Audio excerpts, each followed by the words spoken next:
three. The main focus of the research will be on the triple whammy. Why are they called triple whammy? Because there are three different shocks that happened or that is happening consequentially in recent times, which is affecting West Africa, our case study. The triple whammy here we refer to the pandemic, the COVID-19 pandemic, then the Russian war, then climate change, which was there before the pandemic and still continues through the pandemic and up to now. These are the three major shocks we're looking at, and their impact on fragilities in this sub-Saharan Africa, especially in West Africa. And our focus will be on households and communities, basically. Then from there, we'll round up with the question: the next crisis, are we prepared? That will bring us to the conclusion or the end of the presentation. So the first is definition. Sorry. Okay. Since the 19 let me please go to the presentation. I think there was a mix-up. This is it. Politically, a fragile region or state has weak capacity to carry out basic governance functions and lacks the ability to develop mutually constructive relations with states. Fragile states are also more vulnerable on internal and external shocks such as economic crisis or natural disasters. This is the OECD definition of a fragile region of state fragility. Because this has, since the 1990s, there has been much debate on state fragilities. Why has it generated much attention? Because after the Cold War, with the fall of the Soviet Union, the global climate, or rather the impression was that there is no longer threat to the destruction of the entire human race or the entire world. And with that concept in mind, some academics, researchers, and scholars in the field felt that there is a need to bring back the state to the discussion. And that's actually happened within a period of time when there is the concept of authority, there was a concept of power, there was a concept of the state as an organization that enforces wars, that prepares and then executes or fosters wars. And now, apart from the fostering of wars, there is also the state as an enabler, as an enabling machine for economic prosperity. And there is also the state as the framework for civil society, or the guiding framework for civil society. These three definitions dominated the political sphere. This research will not be bothering itself with that political argument, because we are not looking at fragilities as based on a state level, rather as state fragilities, or fragilities as based on political definitions of political limitations, which developing countries are known for and which have dominated the sphere since the fall of the Berlin Wall and the events in Haiti and after the Soviet Union, the crisis in Haiti and Somalia, when the United States was unable to demonstrate or take willpower or willful decision as to taking their place in helping Haiti and Somalia and Cuba at that time. Now, basically, our own definition of fragility and shock would focus its attention on what really is fragility. Etymologically, the word fragility is from the word fragile. When we say something is fragile, it means it is vulnerable. It has a propensity to also, it is susceptible to destruction, to being broken, or to damage, basically. So this argument on fragility would build its strength on whatever it is that is fragile, whatever it is that is susceptible to damage or being broken, whatever it is that is likely to be destroyed. This study I would therefore go with the semantics and then position itself in looking at what is fragile in West Africa, beyond the political system. The COVID-19 we all know has exposed humanity, or rather the human race and our society and our current world to the realization of fragilities beyond politics, beyond the states. To the pandemic itself brought about a clear understanding of the fact that the health system in which we operate or live in is fragile. It's humbled even the great, the developed or the perfect systems. From health systems to markets, to production chains, to distribution chains, to even supply chains. It has really revealed that we are in a world of fragilities. We are in a fragile world. And not just the fragilities, what brought about the fragilities? The drivers of fragilities are the shocks. That is why these fragilities and shocks, we are looking at this impact and how on households, on our communities as well, in which people are living. We would therefore we would therefore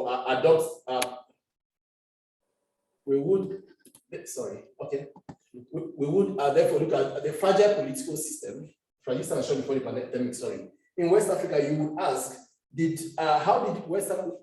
where was the fragile system in West Africa before the pandemic? Before the pandemic, the political system in West Africa, or the social system in West Africa, has it that we have a large informal system. It is a system that is the states and the formal sector. The state has limits to its control of the economy. The informal sector has the larger portion of the system.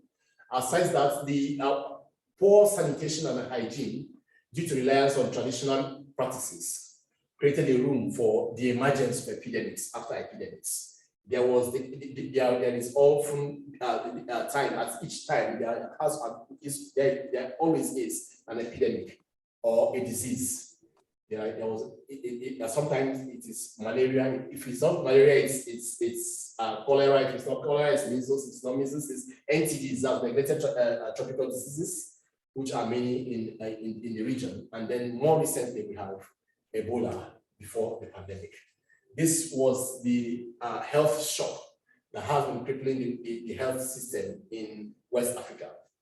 We also will be looking at, there was also religious intolerance in many parts of its countries. There has been religious intolerance with the growth of Islamic extremism. There has been crisis. There has been issues of introducing state religion. There has been issues of introducing state law, religious laws, even in spaces where other religious practices or religions exist. There are also fragilities or rather shocks that have occurred over time with ethnic crisis between ethnic groups, especially some of the famous ethnic groups. These crises have existed before the pandemic and still exist now.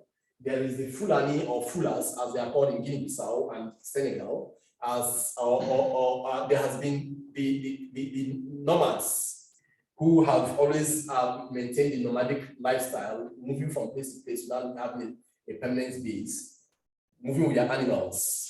The quest for natural resources, especially water, the water insecurity in the sub-region itself created the need for these cattle rearers to move from place to place. And that movement is actually interrupts the spaces of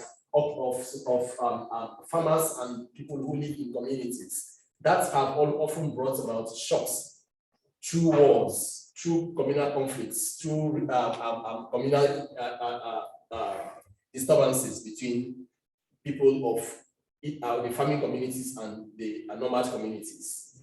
These also have been shocks that existed before now. There is also the Asian trans-Saharan trade routes, which has been there for ages. It served as a means of transportation long before now. In the 11th to 12th centuries, the Arabs were able to penetrate Africa through the Asian trans-Saharan trade routes. These trade routes were actually, because the Sahara Desert cuts across West Africa through North Africa, through the Maghreb states into Saudi Arabia, into Egypt, down to Saudi Arabia. This link actually has been used over time for religious propagation, for businesses, for communication between people of different of these regions, of different nationalities. There has been this movement of people, and this trade has transcended beyond just trade. It has moved into political agitations, it has moved into religious agitations. We know of the era of Sheikh Usman Danfodio. We know of the era of the Somalian empire. We know there has been empires after empires. Now, these ancient trade routes have been docile for some time. Business activities, thanks to modernism, business activities along these trade routes have been silent. And that silence, or rather, have been reduced. That reduction in trading activities within this region has created an opportunity for networking. What's networking? Networking of criminal organizations, networking of religious extreme groups who have permeated the region, traveling from route to route and establishing links. And this has strengthened Islamic fundamentalism and extremism, and has made Africa a hotbed for its purpose. And this has created shocks over decades. These shocks have left households in hunger. It has left many households losing members of their families, either in the form of wars, intercommunal clashes, religious clash or religious wars with terrorist groups and terrorist networks. Now, this also has been shocks that have been existing with time. Since 2009 precisely, when the same religious fundamentalism came into Nigeria through Maiduguri. Maiduguri is a capital of a state in northeast Nigeria, and it was able to link with some religious fundamentalists from Sudan, from Sudan, Chad, Burkina Faso, Chad, and then Niger, then Maiduguri. So it has actually been able to, there has been this network of religious teachers and religious leaders traversing countries within West Africa, propagating their messages and then carrying their extreme message along with them. Now, because of the political weakness, because of this weakness in the social system, both politically and socially, many young people were recruited into these networks, and crimes have been committed, and they have been able to build base in Nigeria, in Niger, in Mali, in Burkina Faso, in Guinea-Bissau. They have been able to create a link through these Saharan trade routes and have turned it into a network for propagation of Islamic fundamentalism and terrorist attacks. That is why, even with the strong military presence of the regional force, ECOWAS, of ECOMOG, sorry, which is the military branch of ECOWAS, they have not been able to defeat this network because they have disseminated themselves among the population. Households have, like I did mention earlier, have lost loved ones, have lost breadwinners, have been left suffering from the shocks of this religious conflict. There is also the push, the big man factor, there has been the preponderance of poverty and the big man ideology, which has further grown or rather developed inequality as a system or as a problem in West Africa. There is this ideology of the big man in West Africa, which is embedded in the culture of the people. Most cultural systems have places the rich man or the big man in a class in society, basically. That class has been able to ensure that there is a division between the ordinary people and the rich. And that division might be economical, might be political, but it has a way of remaining or retaining certain people in particular classes, or retaining an ideology of keeping people in particular classes, and people in particular classes cannot relate well with people on the ordinary level. It creates a system where the political system is able to favor those at the higher class of society, which is the big man who has the control over the whole thing. It also affects the political system in Africa and West Africa, sorry, because most systems, most West African countries run their states as a system dependent on one person, dependent on the leader, dependent on the big man, not as a system dependent on the state itself. So it has actually created an opportunity for poverty, because there is state contracts and state opportunities are aligned within that link.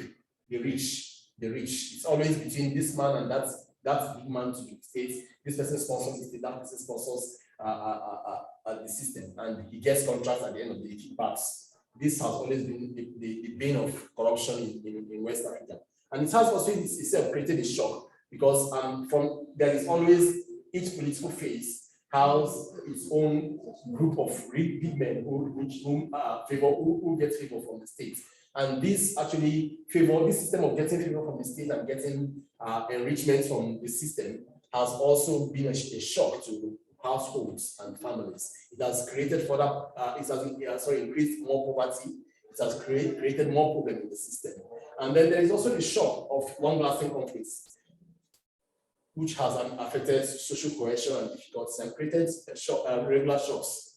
In fact, West Africa is so rich in crisis that there is hardly a time when there is no existing crisis, when there is no wave of crisis, from herdsmen to from nomadic herdsmen to farmers, from religious extremist groups to political associations. It has always been a time, there's always been the rebirth of shocks, of crises. And this problem has actually enabled us to, in West Africa to have regular shocks. And these shocks boils down to the root of society, which is family. It affects the family in a great way. It affects communities. It also affects households. We would therefore look at these shocks actually were existing before the birth of before the recent COVID-19 pandemic. The discovery of the virus in 2019 in China did not get to West Africa until February 2020, and when it came into discovered in the continent, most states responded with lockdowns, and these lockdowns were the main problem, or were the main drivers of shock, not even the virus itself. The virus, West Africa happens to be one of the few regions that had one of the least impacts, one of the least numbers of infections and deaths globally. But yet it is one of the regions that is most affected because of the impact of responses. Response in the sense that most states impose lockdown on formal and informal activities, markets especially. And these lockdowns went as far as affecting households, because most, like I did mention before, most West African economies or systems have informal systems that depend largely on day-to-day incomes. And because households depend on these day-to-day incomes, when their shops and this source of income is locked or prevented from continuing, they would not have another means of retaining or surviving in the next day. And these lockdowns went for weeks. And because of the duration of the lockdown, most households at the margins of society were left to suffer. And this created a problem in itself. It was actually a huge problem because it's actually increased poverty. The World Bank record helps us to understand that the pandemic itself increased the number of job losses due to the increase in number of job losses and other economic factors like loss of source of income. It increased poverty level. The poverty level of Africa had improved between 2012 and 2019, but from 2020 especially, it's actually increased. We have the pandemic itself forced over 70 million people into extreme poverty, and it's actually depleted the achievements of the Millennium Development Goals that have been recorded during the period of 1999 precisely to 2015. Within that 1.5 decade or two decades of success, the COVID-19 itself crashed everything. Households were left extremely poor and unable to feed themselves. There were job losses, there were loss of sources of income, businesses crumbled, businesses had emergence of society. Many had no option to fold up. Many of them had been struggling before the pandemic, and then because of the pandemic, many of them shut their doors. And beyond that, many households were actually affected, and people were really moved to the emerging society. Now, one mix we're going to look at also later on is the fact that apart from this, the pandemic succeeded in creating greater inequality in West Africa. The richest in West Africa made more money within the pandemic, while the poorer in West Africa lost more during the pandemic. There was more poverty and there were more gains for the rich because they had the economic means to grow their wealth. We'll look at that briefly later on. So basically, at the global scale, extreme poverty increased from 8.4% in 2019 to 9.3% in 2020. That's the early period of the pandemic. And then it has grown beyond that ever since. The World Bank's 2020 Poverty and Shared Prosperity Report states that 2019 implemented the poverty reduction in developing countries. As discussed previously, the impact of the pandemic implemented or rather blanketed the entire success made during the era of the Millennium Development Goal, which preceded the Sustainable Development Goal. While the pandemic was declining, or when it was with the discovery of vaccines, and the reduction in infection rates, we all thought it's an rule, as the Kenyans would say. We thought it was over, but unknown to the world that there was something politically waiting to shock the world itself again, which was the Russian war in Ukraine, the ongoing war in Ukraine. This war itself is happening at a distance from West Africa. One will ask, what is the relationship between Russia, Ukraine, and West Africa? The relationship there is based on what these two countries provide for the global economy, which is mostly wheat, barley, and sunflower oil. These three essential items are produced from Russia and Ukraine. And we all know that during the early part of the war, Russia set a blockade in Odessa. Odessa is an export town in Ukraine. Most 98% or 96% of food stuff that is produced in Ukraine is actually exported through the Odessa port. And because of that, Russia knew that if she is able to block her source of income, she would actually affect Ukraine's ability to propagate the war. So that's why they set a blockade in the ports, and ships were unable to dock. And since these household items, this food, essential food item, were unable to be exported to the global markets, it's actually affected the prices of these essential commodities in the markets. West Africa, for example, is a region where the people depend largely on bread as an essential food.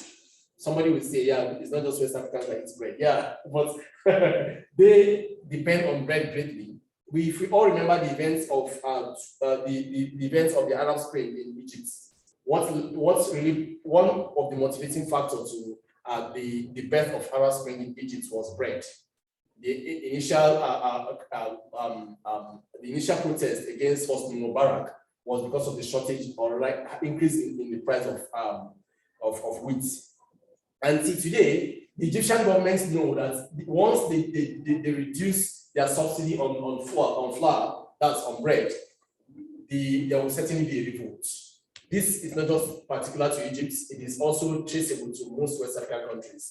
Even neighboring Sudan had a recent, the birth of the recent uprising in Sudan began with the inflation of commodities, especially bread. People protested against the rise in the price of bread and the withdrawal of subsidy by the president then. And this led to national protests and strikes, and then the uprising. Why I'm mentioning this is for us to understand why bread is actually important in West Africa. Once there is increase in bread prices, most other composite items also would have the propensity to increase their prices. Because of the inflation in bread price, consequence upon the Russian war in Ukraine, there was more inflation in the system. More people were unable to buy bread, they were unable to access bread. Not now, bread is very expensive in West Africa. But the bottom line is this: it's created more inflation in the system. It's because obviously Ukraine supplies over 400 people. Sorry, the wheat and the barley from Ukraine supplies the needs of over 400 million people globally. 98% of Africa, most percentage of Africa depends on its wheat products from Ukraine. In fact, 40% to be precise. That's there.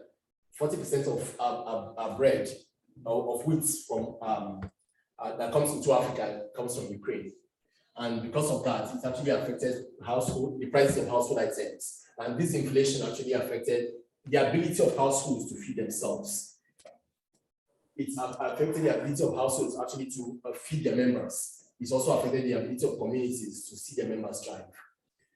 This inflationary trend is the impact of the Russian war in Ukraine on households in West Africa.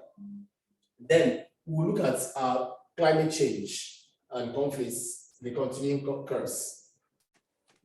It is a continuing curse because the climate change itself has been a problem before the pandemic. It is still a problem after the pandemic and still to date.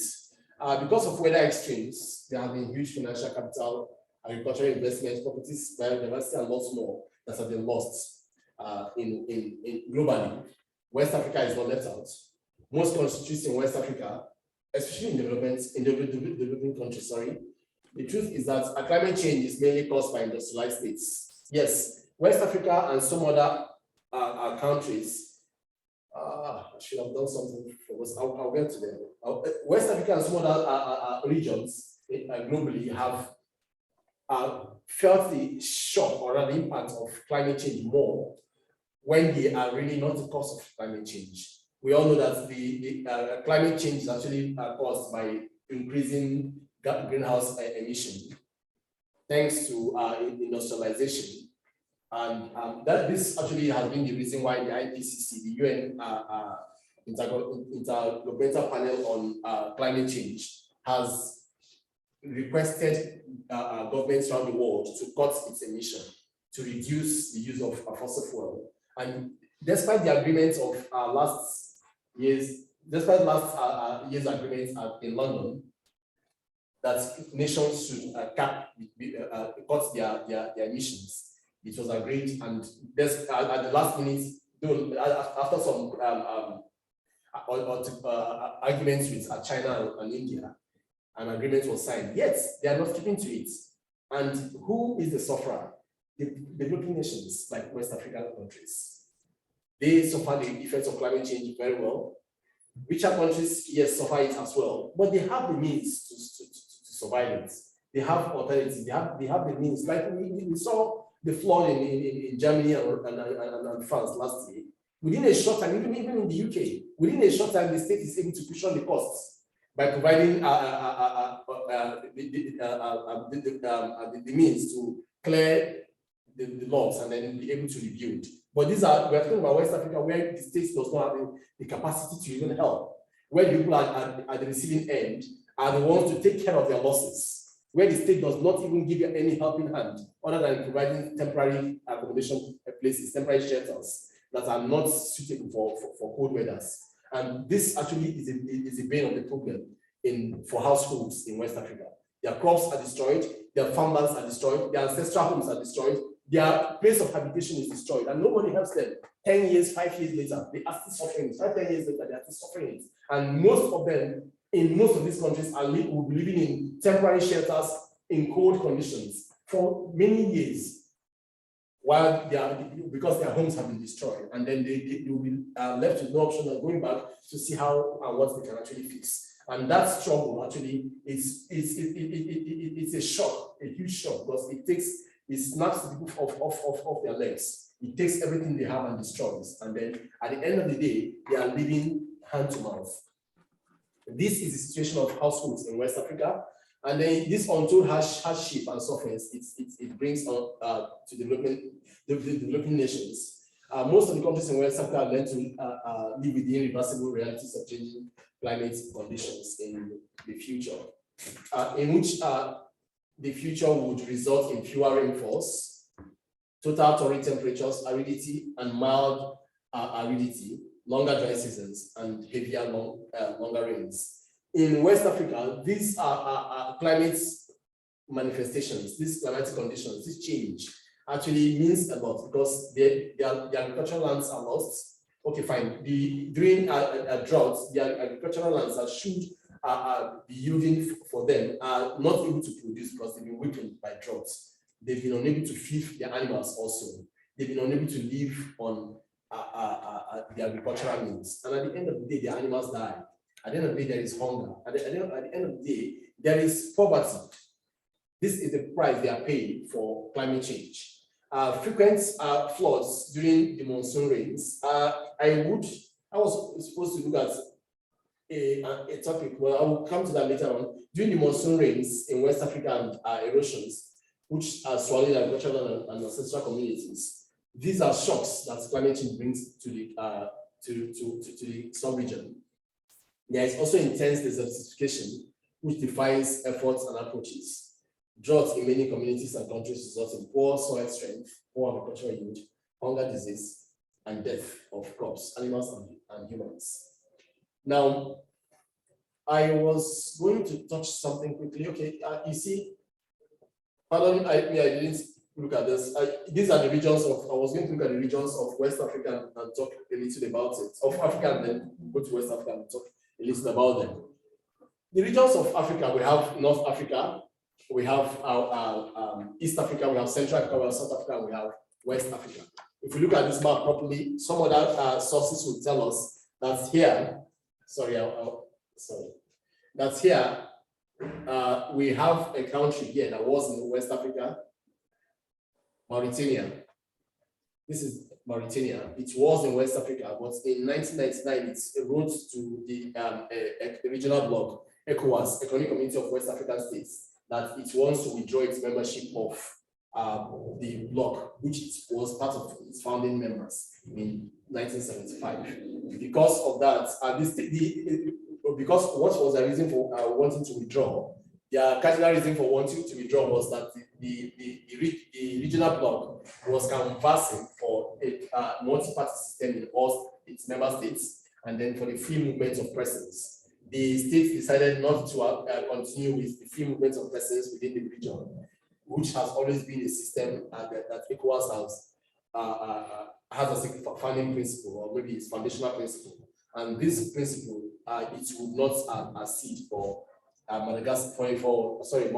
Mauritania's quests.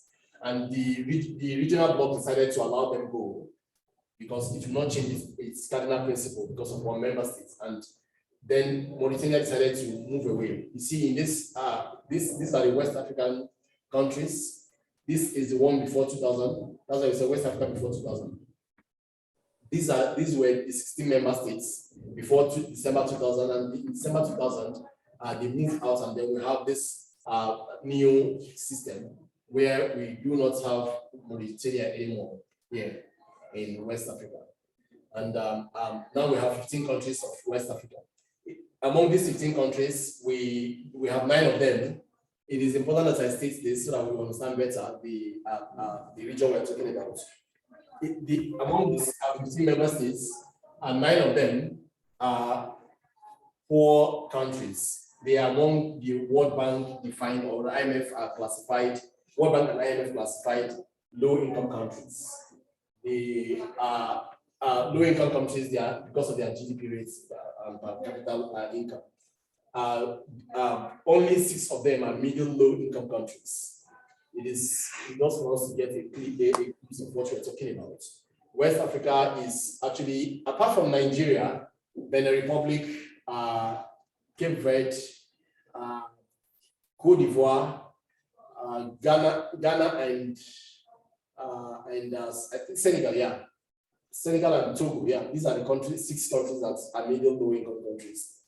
Lower middle income countries. The rest are poor, low-income countries. And apart from that, 3 of these low-income countries are landlocked. For us to just understand the realities around them. Burkina Faso, Mali, and Niger are landlocked countries. They depend on their neighbors for imports. This actually lets us understand why, or the context we are dealing with. Niger, for example, because of the impact of before the COVID-19 pandemic, Niger was having serious issues with their health system. The health system of Niger was almost collapsing prior to 2019 because of lots of entities. The neglected tropical diseases were actually much. They had these epidemics, and with the Ebola as well.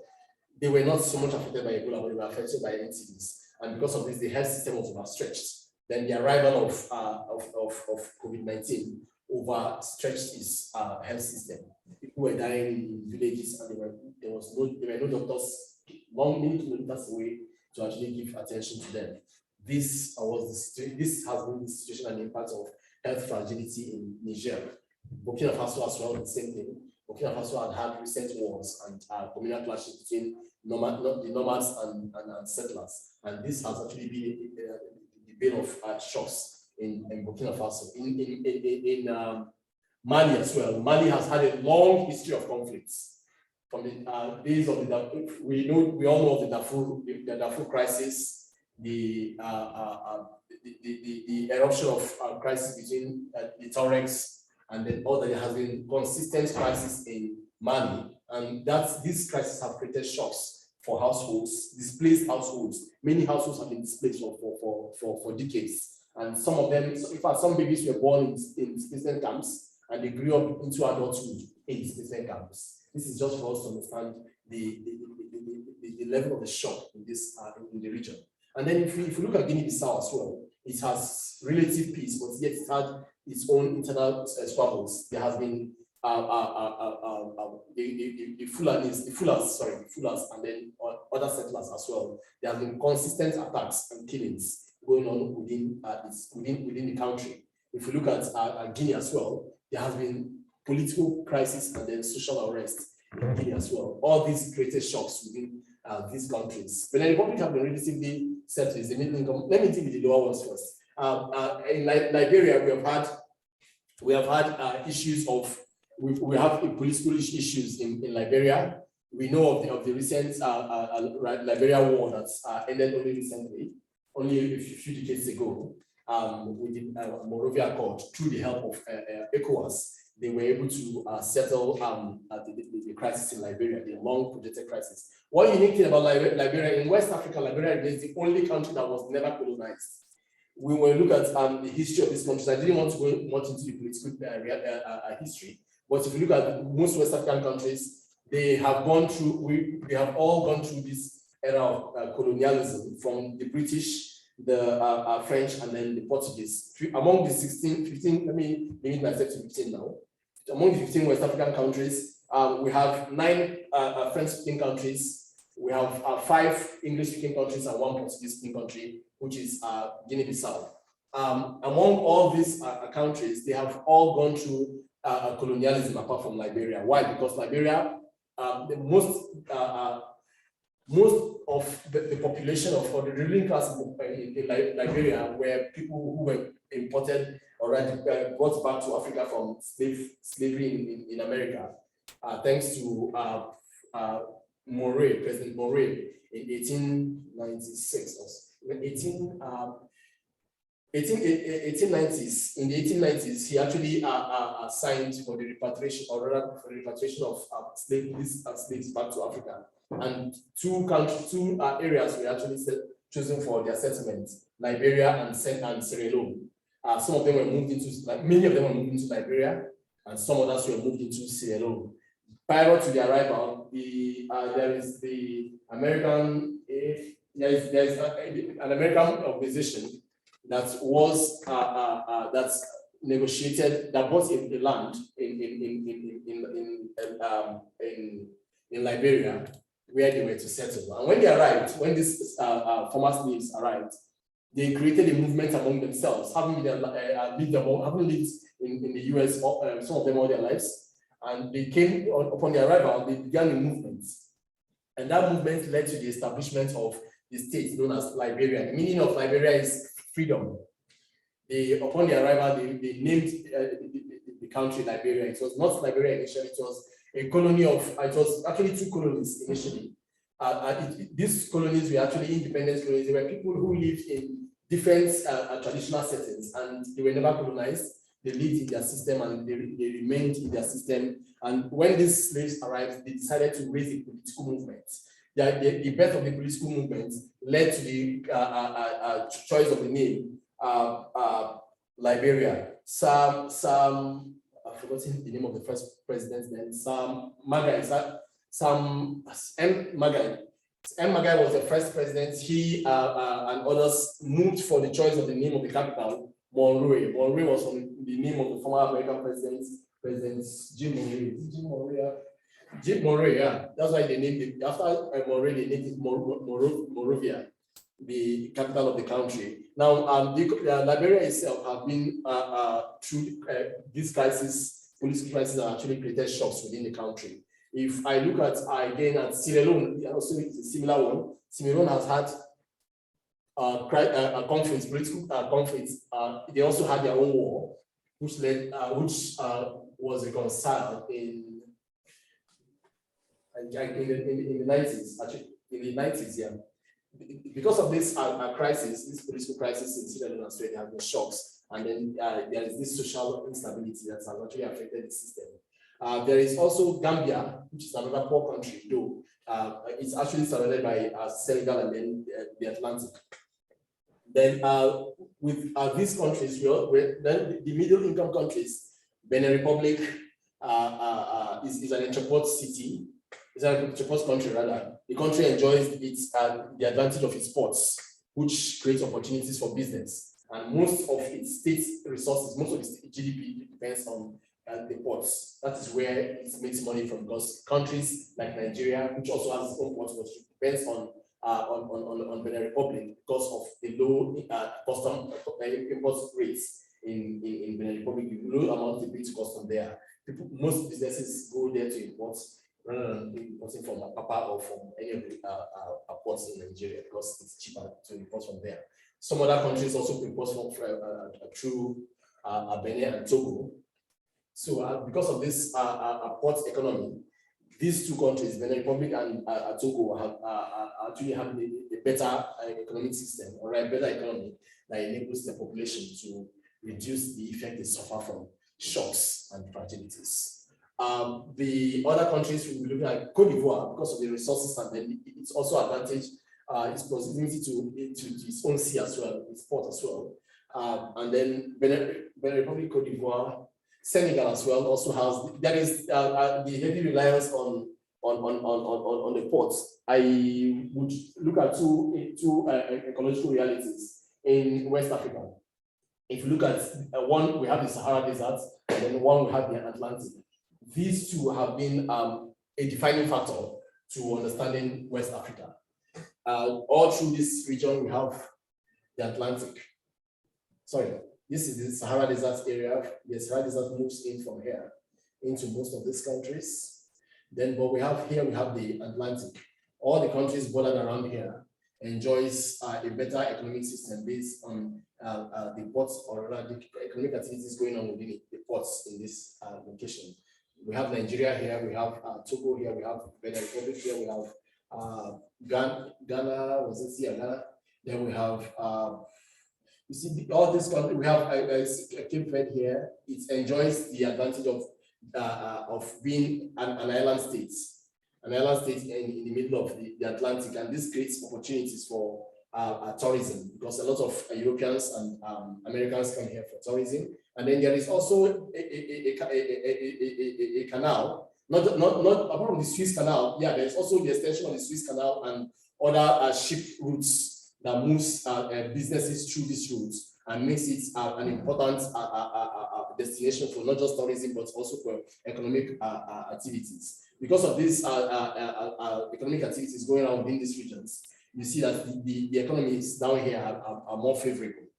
They are more favorable compared to those in the Maghreb. These areas are the Maghreb states, Arab Maghreb states, where these areas are exposed to the Sahara Desert, the Sahara Desert, and because of their exposure to the Sahara Desert, the West African terrain has two climatic conditions. I was going to discuss this under climate change. The West African terrain has two climatic conditions. There is one, the dry season, and then there is the wet season, the monsoon rains I mentioned earlier. The climatic condition of West Africa is built on these two realities. The Sahara Desert on this front that extends into these countries. These are the countries where we have the Sahara Desert, these countries here. Now, if apart from this, then we also have the Atlantic, which travels through this region. And because of the Atlantic, these countries around here that are bordered around the Atlantic are able to enjoy better rains compared to these other northern areas where the Sahara Desert enters from. Now, the climate of West Africa depends on the intense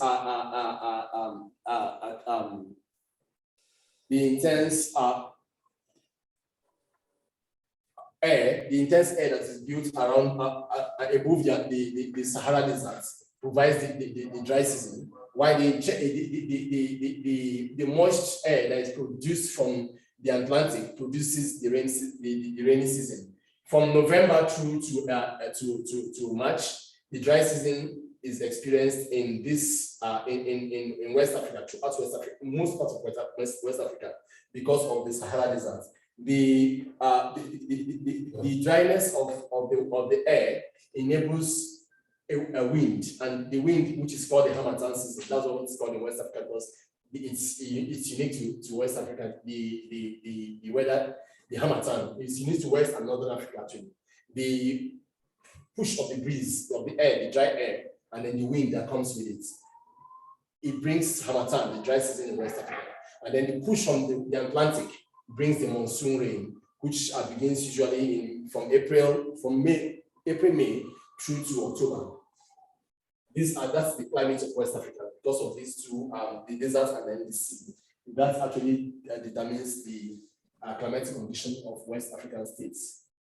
Now, this actually is the reality with the weather in West Africa and then the economy of West Africa. It actually brings us to the point of realizing that in West Africa there is the shock, there is the fragility of not just the political system, and we're not interested in that much. The fragility in West Africa is actually predominantly within the weather, the climate systems, the climatic condition of West Africa, the shocks that frequently occur within the continent, and then within the sub-region, and then their effects on households and communities. There are communities that are displaced. There are communities that are displaced thanks to the effects of climate change.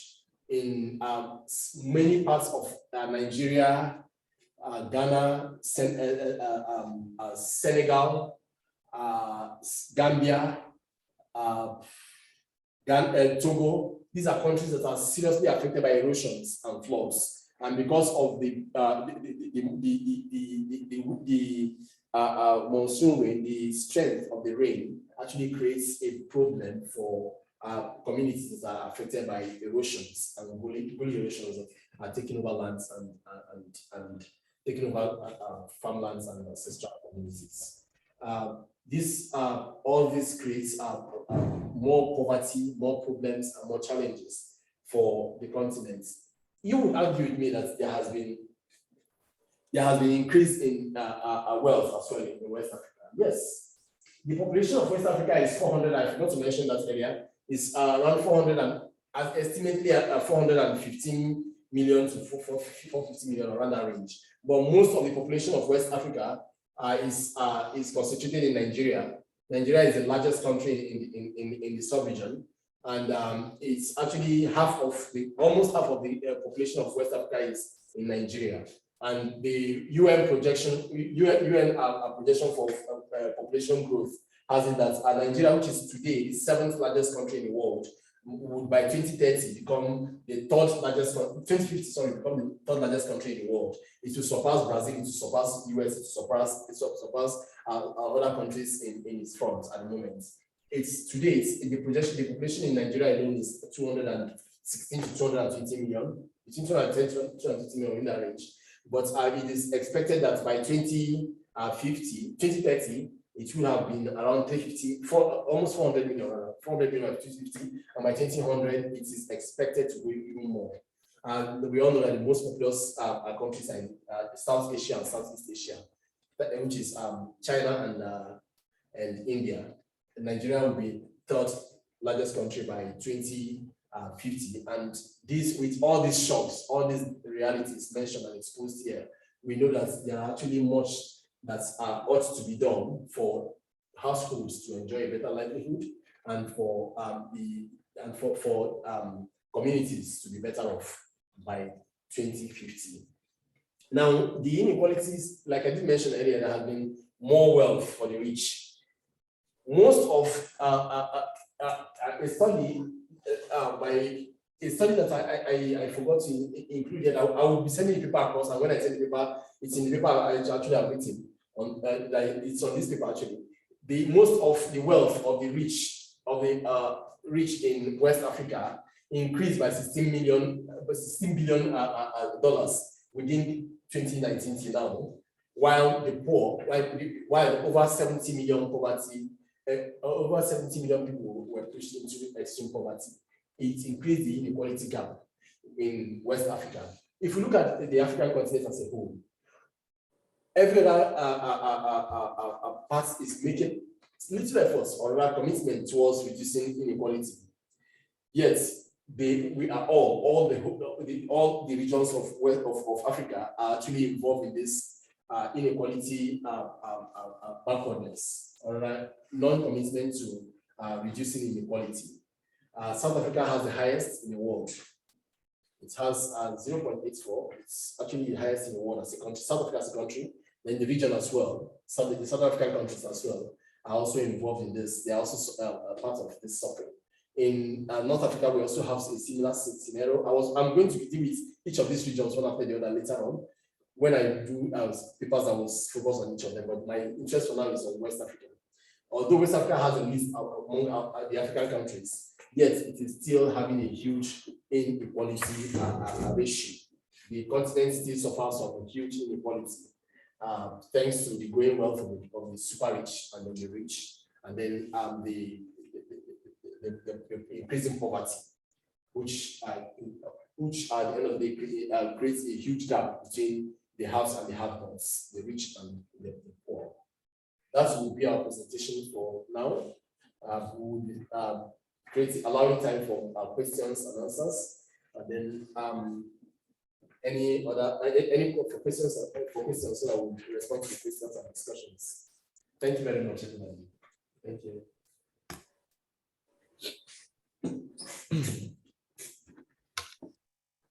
May I take the presentation and put Daniel in the board?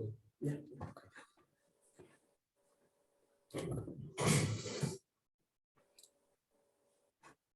Let's stop here.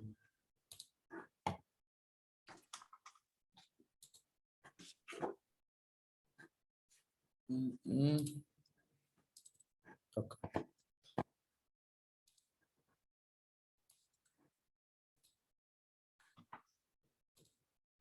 It's not. It happened again.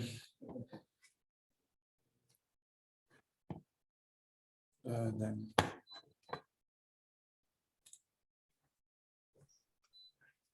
I need to put Daniel. He's asking to be allowed to talk. Yes, you can talk, B. Just let Daniel speak first.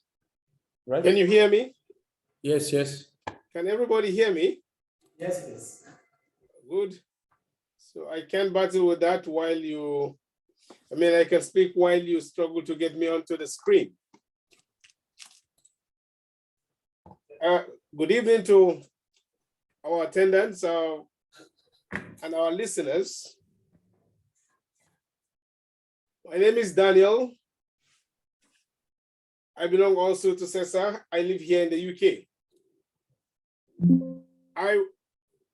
Good. Now it's good.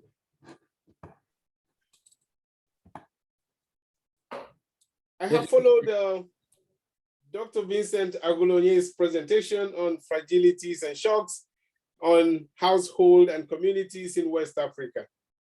I think we can quickly make out the core of the presentation as one, the difference or the highlighting of the point, the difference between the old stretch where the blames have always gone to institutional weaknesses, failure of states, and little attention is paid to the human agencies, what the natural disasters, financial disasters, and all that, which constitutes the shock. I think what Vincent has done is to highlight the fact that the shocks are important and emphasis really need to be placed in that direction if you must understand these issues in their entirety. And so we have three of them, which, as you have seen, he mentioned the COVID-19, the war in Ukraine, and the climate change, which he calls a continuous curse. Well, I listened to all that. I want to give a lot of credit to Vincent for the amount of information he has put into this presentation.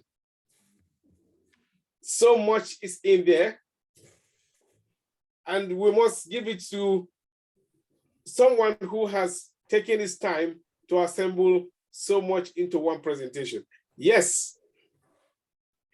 So I will say, Vincent, well done very much. Thank you for bringing in all these and for recognizing that enough emphasis has not been given to the effect of shocks on and fragilities on what is happening, around the world. Because this paper has taken so long, I just want to make my intervention a very short one. And so I will highlight the strength as the information I have, the bulk of information Vincent has put in.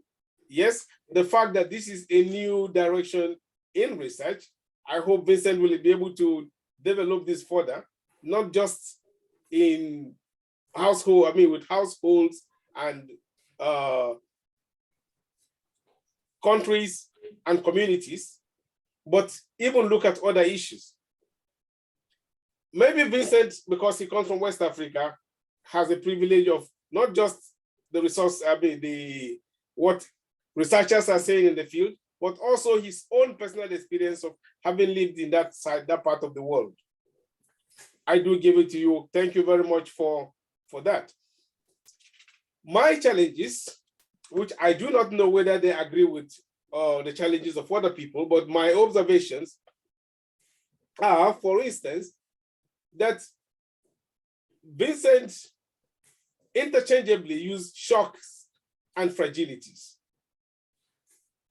I would see fragilities as part of institutional weaknesses and failures. Shocks as what the human agencies bring upon, how they affect those already fragile states. He did mention this, but in his explanation, I think there's a whole mix up that you have to kind of do extraction before you can separate this.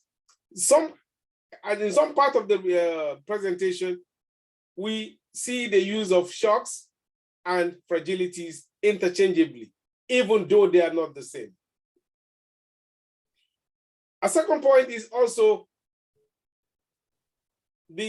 what I call the subversion of presentation, because a whole lot of what Vincent brought up in the last part, which is very, very important, and I can't deny that, the introduction to all the states of the West African countries and what makes them fragile, this would definitely have prepared the audience to understand these later discussions by a different design of presentation. Those came last. I don't know. I found it a little bit, I had to struggle with having to place what where. I think it would have been better if those introductions actually came out in the way they were presented on the slide. And then the final one, I don't want to drag this for too long. There seem to be a lot of diversions also, maybe because Vincent has a lot of information. I found these lines of discussion not directly connected with the talk on fragilities and shocks in West Africa, for instance. The discussion on inequality, the long stretch of the story, I mean, the history of Liberia and all that. I think that in altogether, it's a work that has taken so much. Yes, I also think it is, like Vincent has said, a work in the making. I do hope that Vincent will take care of these points or address them finally when he prepares, when the paper comes out. But on all, I just want to say, Vincent, thank you very much for drawing attention again to sub-Saharan Africa, and especially to the west coast of Africa. Thank you. Thank you very much. Thanks so much, Dr. Daniel. Thank you so very much. Yeah. Let's take the next one, maybe from Cosmas, and then before I All right. Thank you very much. Can you hear me? Yes. Yeah. All right. Mine is a bit of a question, but also maybe just to add to what Daniel has said. I think I agree with you when you talk about the structure of the presentation. I was also really struggling when he actually started giving more analysis of the different countries, later on in the presentation. For me, I felt that should have, come in first so that people get to understand the context and understand the various countries and some of the issues, there. But all in all, I think Vincent has done a very good job. He has raised our attention once again to some of these issues, the fragilities within, the West African sub-region.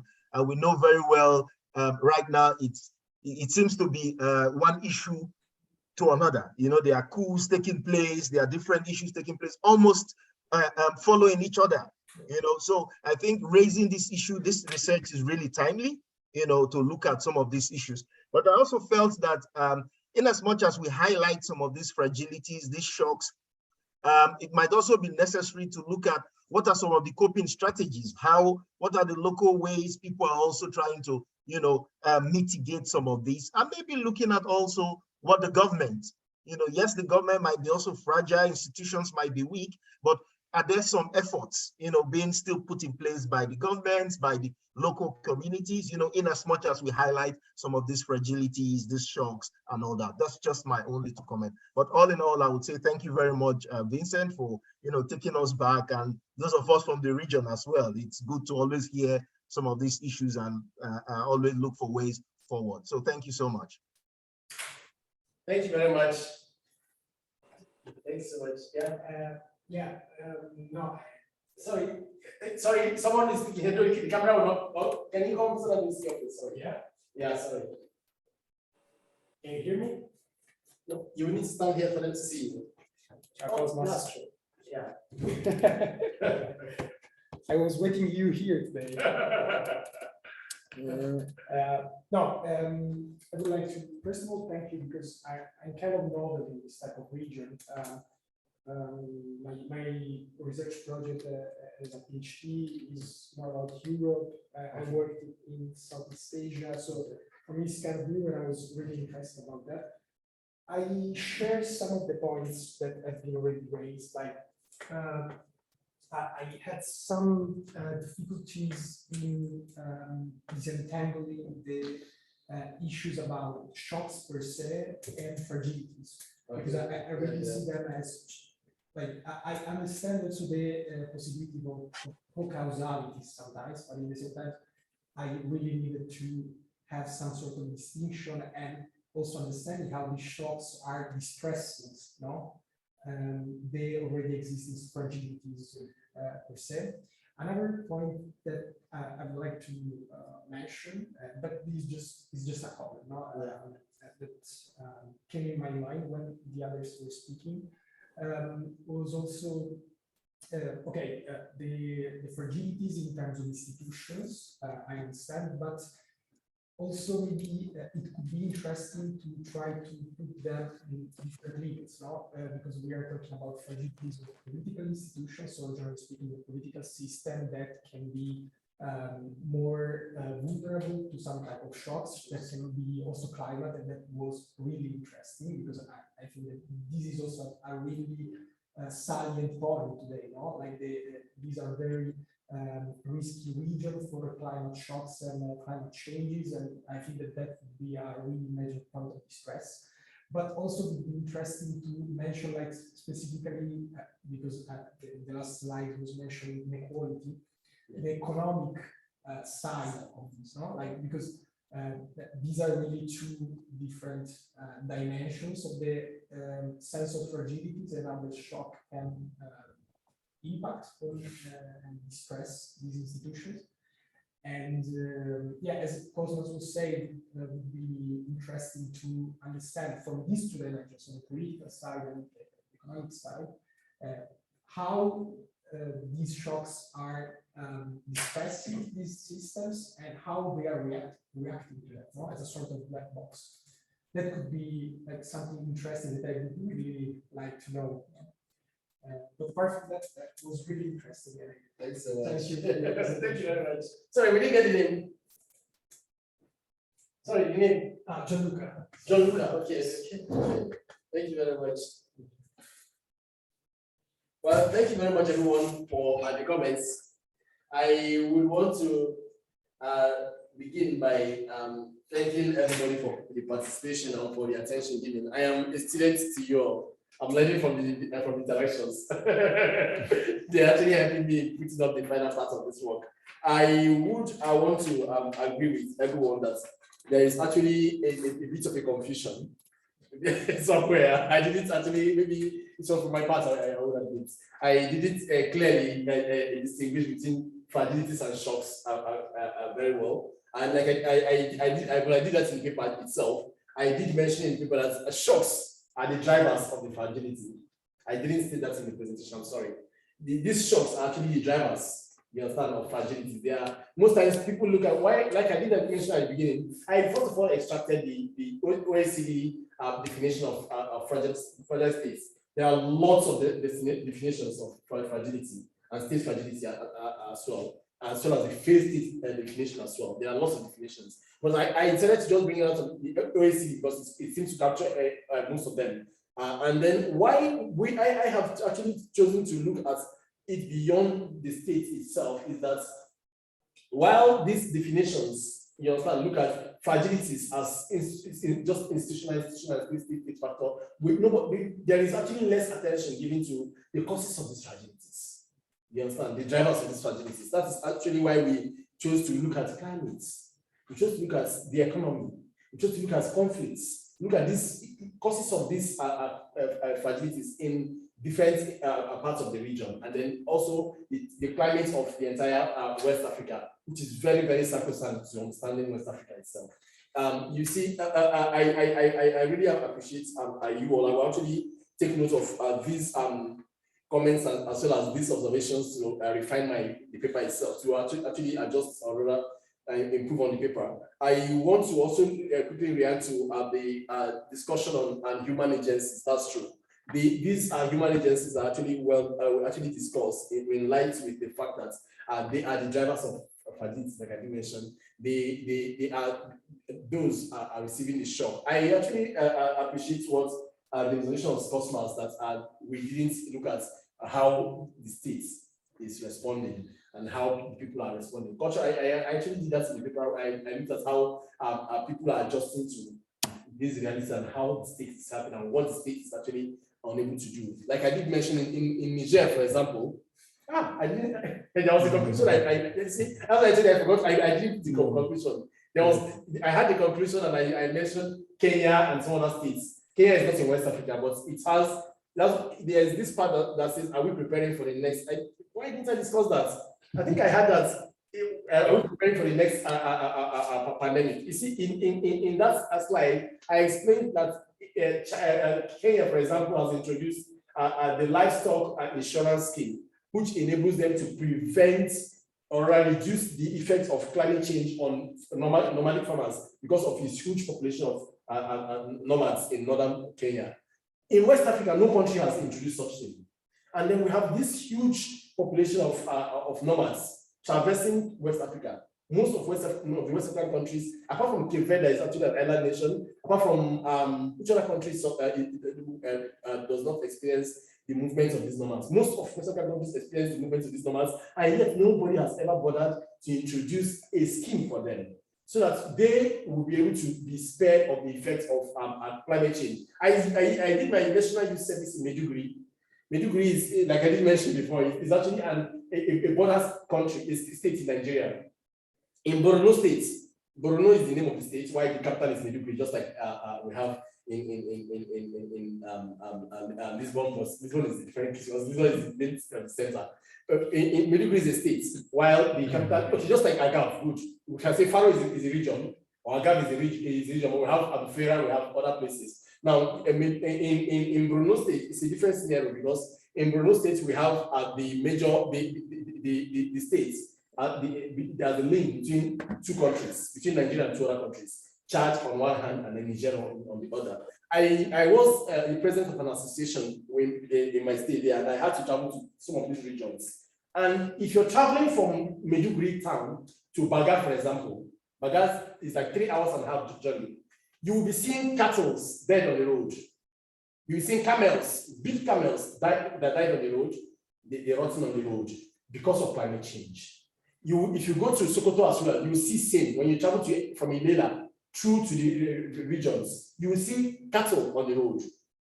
You see camel on the road. They die because there is no water, there is no food for them. Some of them travel for long hours, and camels have the resistance to thirst and hunger. They can endure for a long time, but they can endure to a limit.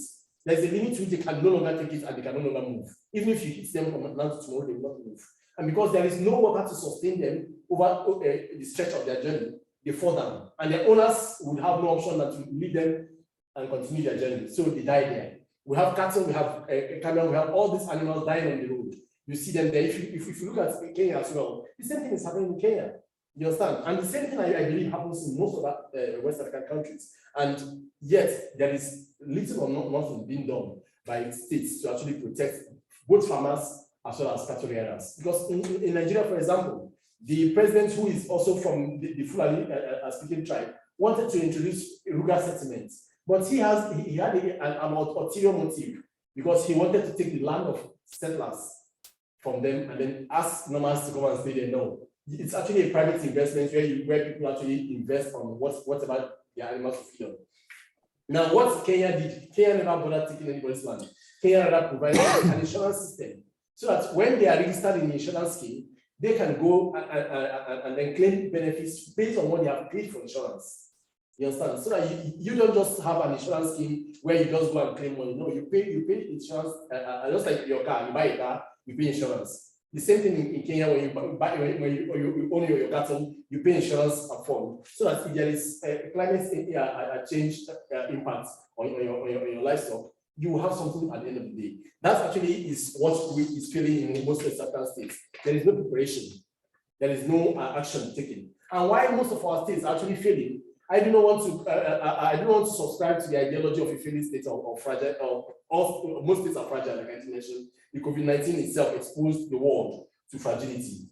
We saw what happened we saw how it was in the Italian health system, the French health system, the Spanish health system, the US health system, even the NHS in the UK. They were all stretched, and we saw that all of them are vulnerable. And then the ideology, in my conclusion, which was not here, I'm surprised that it didn't come out because I made a mistake on I didn't say the last one on my system.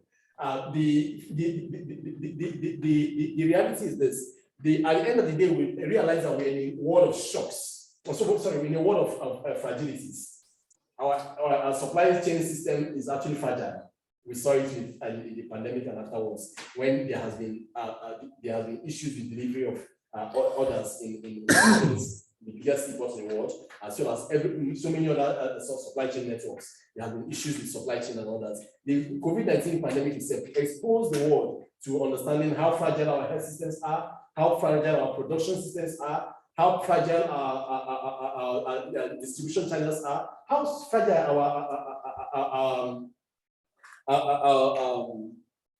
our supply chain is. So basically, what this has also helped us understand is that it is not just about the fragility of state institutions in developing countries, even the developed world. I stated in the conclusion that the idea of perfection, the perfect market, the perfect system, the perfect world is an illusion. It's just an illusion. The COVID-19 itself has exposed us to the reality that it is not about the perfect world. Every other part is also fragile. And the time for the blame game on developing countries and West Africa especially is over. For us to realize that we could be partners in helping the development world, the world in the development. I said in the paper itself, the development world, because I believe that most developing countries are in their stages of development. Even the developed world are also in the stages of development. Thank you very much, everybody. I want to also react quickly to the structure of presentation. Yeah, I will actually look at that. There is actually a better structure of this in the paper itself.